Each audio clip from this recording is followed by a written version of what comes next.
Malagimang sinapit na isang lalaki na nahulog mula sa inakyat niyang poste ng kuryente sa Maynila. Saksi, si Nico Wahe. November 24 nang sumiklab ang malaking sunog sa Isla Puting Bato sa Maynila. Umabot sa Task Force Charlie ang sunog na tumubok sa nasa 1,000 bahay. Mahigit 3 linggong lumipas, wala pa rin kuryente ang ilang taga-Isla Puting Bato. Ito raw ang dahilan para akyatin ng 30 anyos na lalaking ito ang isang poste sa lugar madaling araw kanina.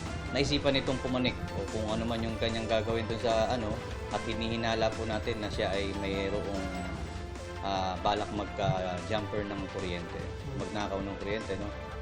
Nagulat na lang itong mga tao ron sa lugar na bigla ang siyang bumagsak. May nag-spark, parang pumutok, tapos nalaglag siya mula sa poste.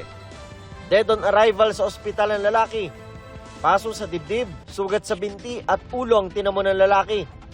Bukod sa delikado ayon sa Meralco, labag sa batas ang mag-jumper ng kuryente.